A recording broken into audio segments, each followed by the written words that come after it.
de novo mergulhado na tristeza, essa dor que não avisa quando vem nem quando vai, vem depressa, mas demora. Bom dia, amigos e amigas, bom dia, senhores e senhoras.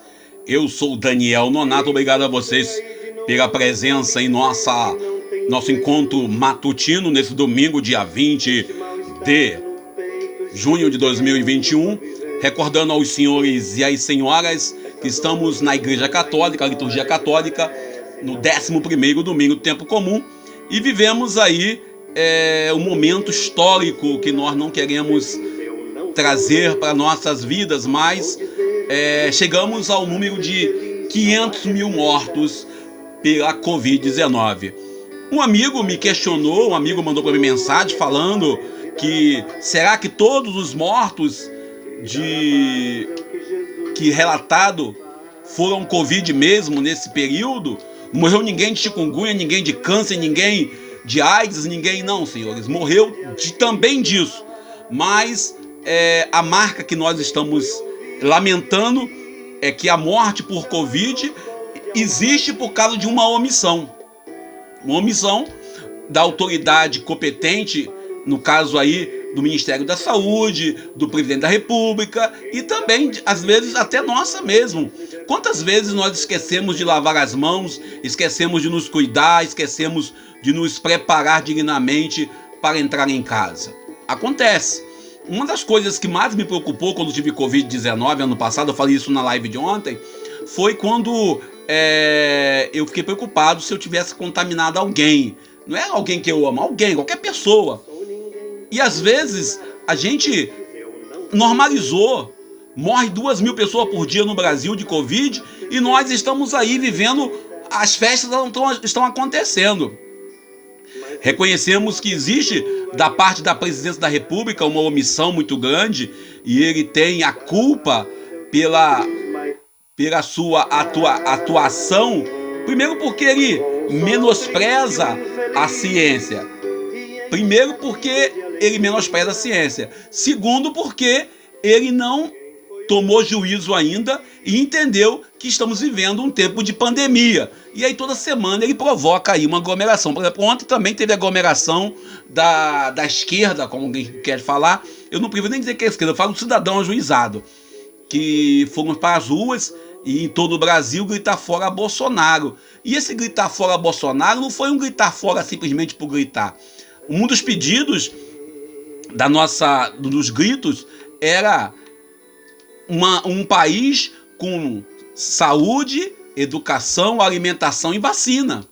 A gente, quando olha o cidadão gritando isso, uma pessoa indo para a rua pedir isso, pedir que precisa ter pão na mesa, ter educação, nós sabemos claramente a política genocida, isso eu falo com muita certeza, de um presidente que combate as faculdades, as universidades, diz que a universidade é algo que só gera maconheiro. Nós, historiadores, nós, professores de história, somos taxados de pessoas desequilibradas, loucos, né? E aquela piada que a gente faz entre nós, historiadores, não vou fazer aqui por questão de ética, mas que a gente faz entre nós, se você não for ateu, não for maconheiro e não for de outra coisa, você não é historiador. A gente brinca muito entre a gente, porque cria-se esse rótulo para a gente, historiadores. E a gente fica olhando que a história vai cobrar. A história vai apresentar isso. A gente olha que são 500 mil ausências. Na verdade, são 500.836 ausências. Ou seja, 500.800 pessoas que morreram. E é de acordo com o JN, Boni Paga Nós Depois, JN Jornal Nacional, se você olhar bem, aí eu não tinha pensado nesse tópico, mas toda vez que morre alguém de Covid-19, de câncer, de HIV, de chikungunya, de dengue, a pessoa que morre, ela deixa enlutecida quantos corações? O Bonner ontem, né, o Jornal Nacional da Globo, Bonner Globo Paga Nós Depois, colocou uma frase que a gente tem que pensar.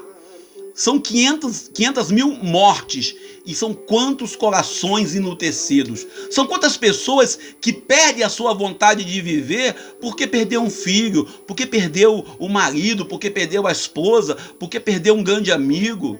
A gente, quando olha para essa política genocida, essa política covarde que o presidente da República adotou, que é a política de dizer que temos que ter imunidade de rebanho, eu sempre comento isso aqui nos nossos encontros.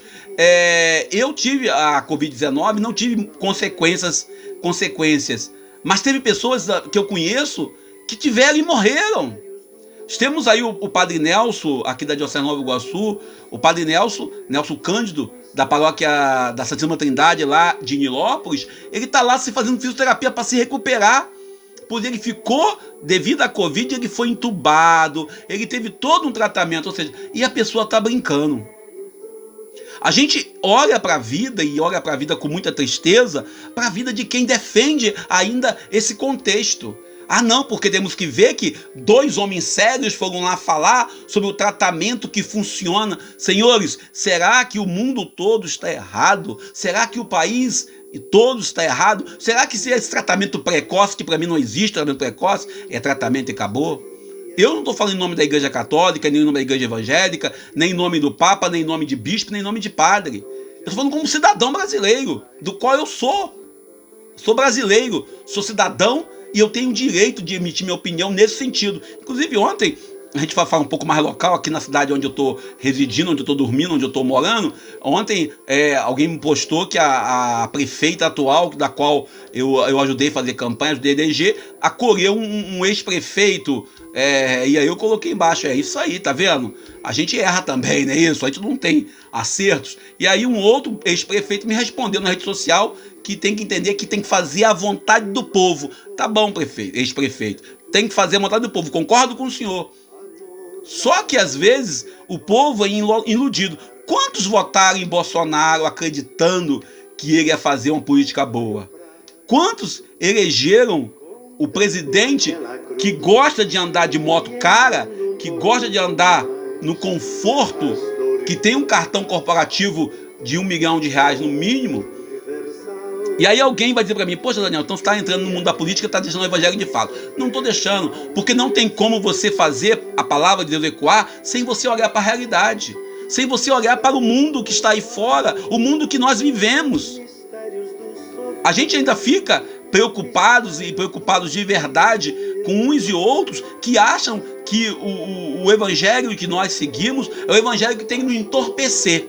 Por isso, hoje a gente vai meditar o evangelho de Marcos capítulo 5, versículo 21 ao 43, quando nesse evangelho Marcos nos propõe uma catequese sobre a caminhada do discípulo. Uma catequese, quem é católico sabe que é catequese, uma catequese que nos garante que devemos lançar sempre para o outro lado da rede, sempre para o outro lado do mar. Jesus propõe ir para o outro lado. Jesus propõe sempre mudar a estrutura que está ali. Jesus sempre vai e ele vai conosco. Às vezes acontece que nem aconteceu comigo agora, a gente é demitido, a gente muda de emprego ou fica sem emprego, a gente fica perguntando para Deus por quê. E a gente pergunta, mas quem conduz o barco não é Jesus? Então estamos segurando a onda. Marcos também fala claramente que os discípulos não conseguem mudar sozinhos a realidade. Por isso, também a oração ontem, a CNBB promoveu uma missa, e alguém botou para mim, essa missa é só para quem morreu de Covid? Não! Missa é para todas as pessoas que querem rezar.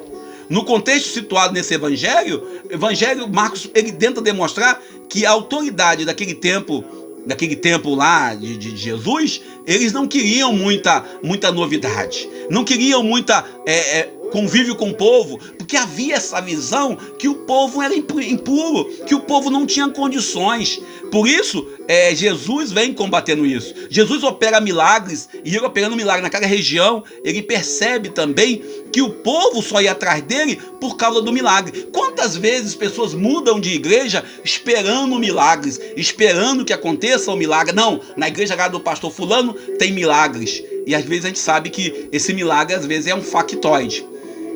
E Jesus ainda questiona ainda de fato quem de fato ele é. A história de hoje traz para o discípulo uma resposta: quem é Jesus? Quem é Jesus? A história do Mar da Galileia trata simbolicamente as nossas comunidades que vivem o evangelho apenas no sentido do termo, porque vive na vacilação, não é na vacinação não, na vacilação da fé. A comunidade vacila na fé, assolada por quem? Assolada pela essa incerteza. A gente vive nesse tempo, é desemprego, é Covid, é violência, é injustiça social, é perseguição política, e diante do cansaço, a comunidade sempre vai buscar a questão do milagre. Sempre nós queremos ver o estupendo, sempre nós queremos ver aquelas coisas que ninguém consegue entender, a motivação emocional ou a motivação, como diz o outro, a motivação sobrenatural.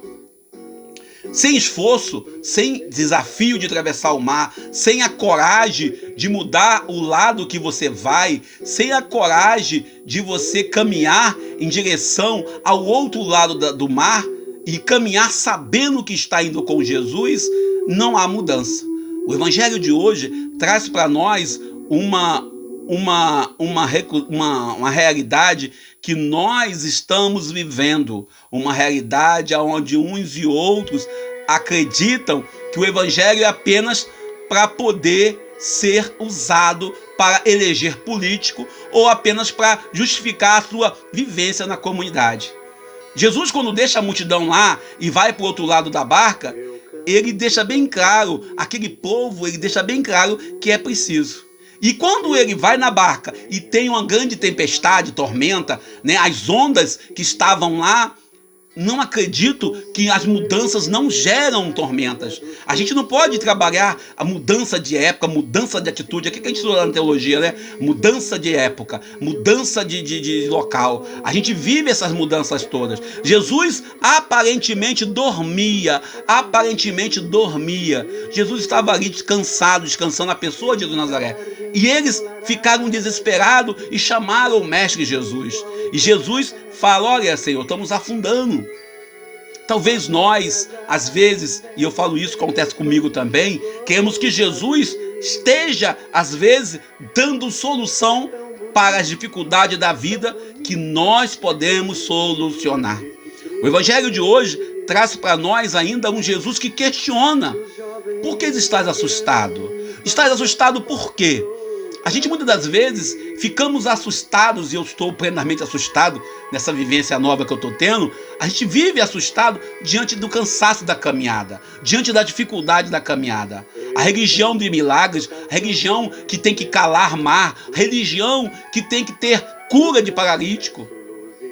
A religião que, infelizmente, uns e outros buscam para si um barco aonde aconteça, e na verdade o barco representa a igreja, um barco onde você tem lá uma comunidade assolada por ondas e ventos, que é a sociedade, é o tempo.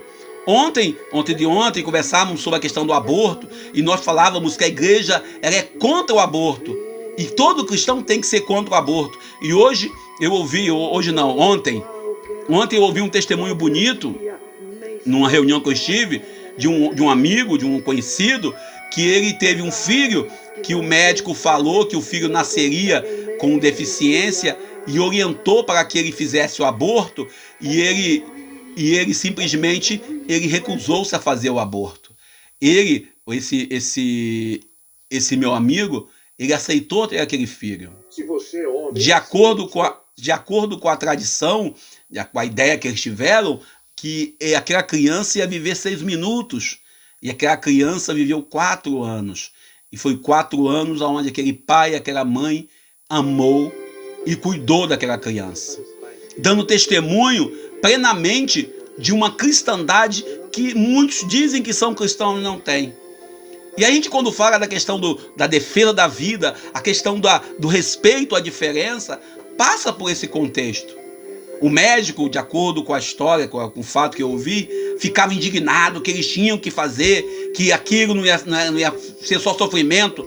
E aquele pai e aquela mãe não recusou o sofrimento. E plenamente hoje, quando eu conheço esse casal, eu vejo neles uma satisfação de ter acreditado no projeto de Deus. Às vezes nós queremos que Deus dê solução ou queremos a solução mais fácil. E tem muita gente que vive essa igreja, essa fé, com soluções rápidas e fáceis.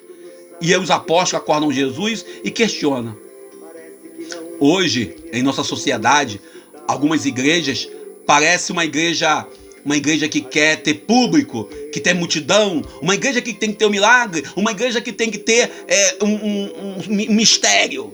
E eu fico olhando às vezes alguns padres, alguns pastores e alguns irmãos pregadores, e eu ontem, eu ouvia Padre Zezinho, hoje eu estava lendo de manhã outra coisa, o Padre Zezinho, pela madrugada ali é outro assunto, Padre Zezinho dizia claramente, Padre Zezinho, falando que diante da homilia que ele faz, alguém mandou uma crítica que ele tem que tomar cuidado para ter lá 3 milhões ou 4 milhões de seguidores, e ele respondeu na postagem dizendo, grande Padre Zezinho, que ele não está ali para fazer discípulos para ele, mas discípulos para Cristo. E Cristo não tinha muita gente seguindo ele. Hoje nós temos a necessidade de ter na rede social, tanto aqui no YouTube, lá no Instagram, no Facebook, no WhatsApp, ter aquele monte de comentário para preencher o próprio ego. E a gente não percebe que o Mestre Jesus, ele não estava preocupado com o número.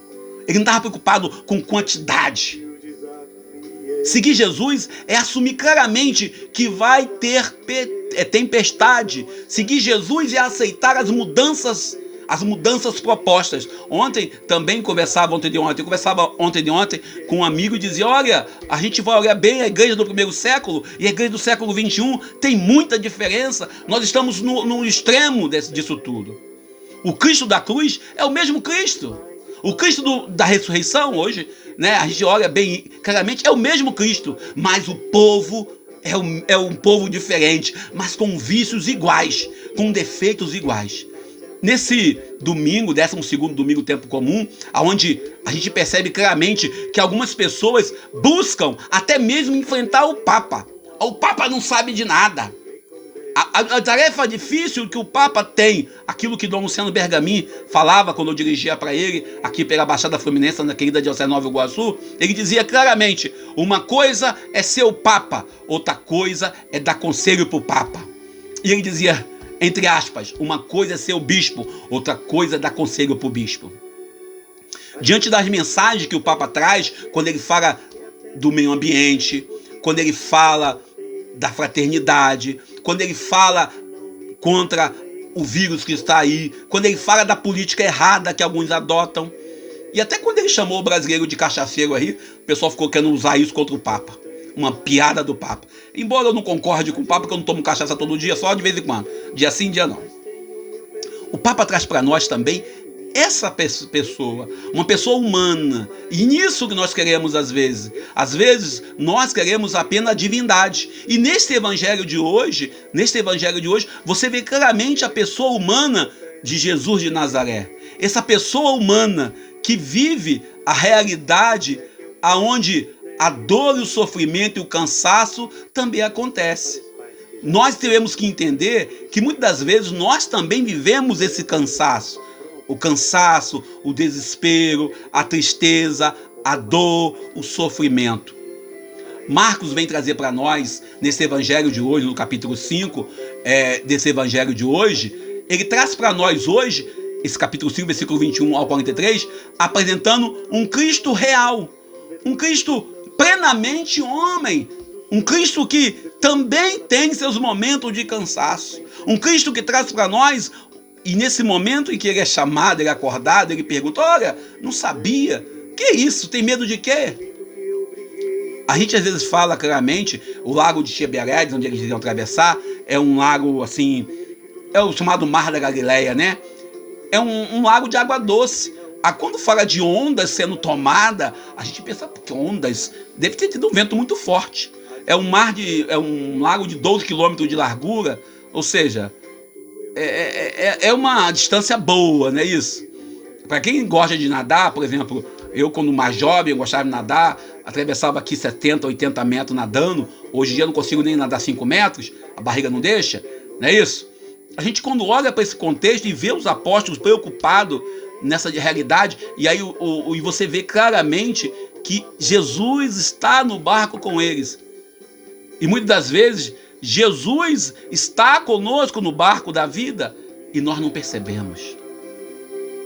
Marcos nos propõe, nessa realidade que vivemos, Marcos nos propõe olhar bem para aquilo que nós temos em nossa comunidade, para aquilo que nós vivemos em nossa realidade pastoral, que é preciso olhar bem se nós estamos agindo, indo na mudança com Cristo, ou estamos agindo de acordo com a nossa vontade, de acordo com o nosso ego, de acordo com o nosso desejo. O evangelho de hoje também traz para nós que essa comunidade de Marcos, essa comunidade que viveu esse evangelho, que viveu essa realidade, traz para nós uma leitura plenamente de uma igreja que precisa ser atualizada. Não podemos estar com Jesus somente na hora em que tem milagres, mas em todo momento. Um evangelho que nos traz para nós uma igreja atuante plenamente. Por isso ontem, quando o bispo Dom Valmor rezou as 500 mil, memória das 500 mil vítimas da Covid, 500.836 vítimas, ele traz para nós uma leitura claramente. A igreja como mãe, essa barca, ela tem que estar junto com ela também aqueles e aquelas que sofrem a dor da saudade. Diante de 500 mil pessoas mortas, quantos corações enlutecidos estão brigando com Deus? Em comunhão com toda a igreja católica, em comunhão com toda a igreja anglicana também lançou nota, com as igrejas sérias, com as igrejas que vivem o luto e a saudade de quem faz parte da comunidade. Ontem nós questionávamos sobre isso, pessoas que nós conhecemos, amigos. Nós também queremos nesse domingo, nesse dia de hoje, dia 20 de junho de 2021, prestar nossa comunhão. Vamos juntos, como igreja, carregar esse peso, carregar essa saudade. Por isso a comunidade de Jesus tem que reconhecer bem o caminho que vai fazer. A incompreensão, a perseguição, as calúnias, até mesmo a morte. Nós estamos aí em comunhão. O discípulo tem que estar consciente, e a igreja está consciente da sua vocação. O cenário que nós vivemos é um cenário, às vezes, que precisa da fidelidade. E a nossa fidelidade como igreja, como comunidade, como povo de Deus, é viver plenamente essa comunhão profética, essa comunhão plena de um Deus que quer a solidariedade, o respeito, a defesa da vida. Por isso, ontem, quando o povo foi para a rua gritar, pedir vacina, pedir educação, pedir alimento, pedir emprego, esse povo é um povo que precisa do nosso apoio como cidadãos. Só aqueles que não vivem plenamente a vocação de cristão que irão questionar essas manifestações. A gente tem que entender bem claramente que a nossa dor, ela não é diferente da dor do irmão.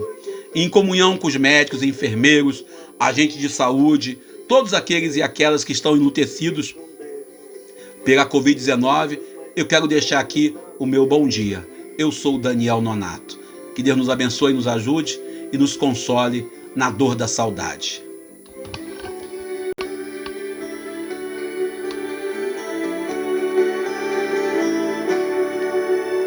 Admito que voltei pra Deus, e até nem sei dizer por que foi que voltei. Eu acho que voltei porque não me calei. Voltei porque talvez não sei viver sem crer. Admito que voltei pra Deus. Admito que ainda creio em Deus, mas tenho mil perguntas a doer em mim. Eu tenho mil perguntas para lhe fazer. Espero que ele um dia queira responder. Ele sabe o que é que eu penso dele. Ele sabe o que é que eu penso dele. Ele sabe o que é que eu penso dele.